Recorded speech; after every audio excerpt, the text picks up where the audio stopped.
Purihin po ang Panginoon. Welcome po muli dito po sa pag-aaral natin ng mabuting balita. Dito po sa ngayon sa Hebrew 8 verse 1 hanggang 13. Ito ang ibig namin sabihin. Mayroon tayong ganyang pinakapunong pari na nakaupo sa kanan ng trono ng katataasan. Siya naglilingkod doon sa dakong banal, sa tunay na todang tinayo ng Panginoon at hindi ng tao. Tungkulin ng bawat pinakapinunong pare ang mag-aray ng mga kaloob at mga handog, kaya kailangan ng ating pinakapunong pare ay meron ding ihahandog. Kung siya ay nasa lupa, hindi siya maaaring maging pare, sapagkat mayroon ng mga paring naghahandog ng kaloob ayon sa kautusan. Ang mga naglilingkod ng mga ito ay larawan lamang na nasa langit, sapagkat nang itinayo ni Moises ang tolda, maigpit niyang pigbilin sa kanya ng Diyos ang ganito: tiyakin mo na gagawin mo ang lahat na ayon sa warang pinakita ko sa iyo sa bundok.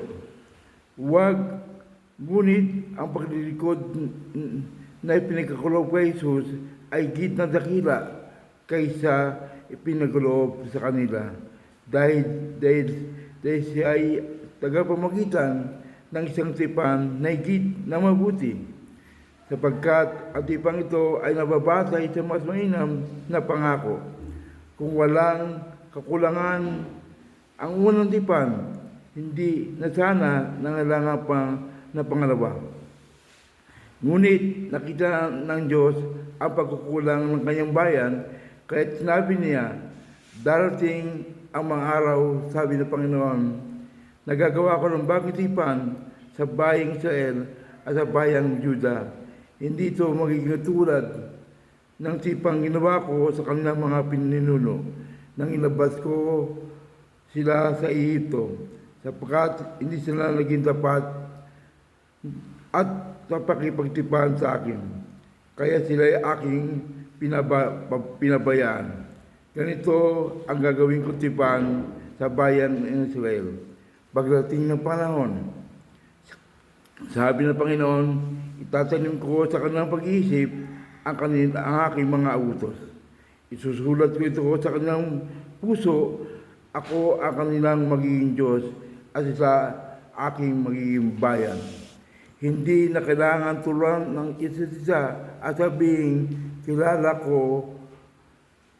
mo ang Panginoon, sapagkat may makakilala nilang lahat, mula sa pinakaba hanggang sa pinakadakila, sapagkat patatawarin ko ang kanilang mga kasalanan at kalilimutan ko na kanilang makasakaramaan. Nang sabihin ng Diyos ang tungkol sa bagong tipan, pinawalang bisa na niya ang una, at anumang nawawalang ng bisa at naluluma ay malapit nang mawala. Purihin po ang Panginoon. Purihin ang kanyang mga salita. Praise the Lord.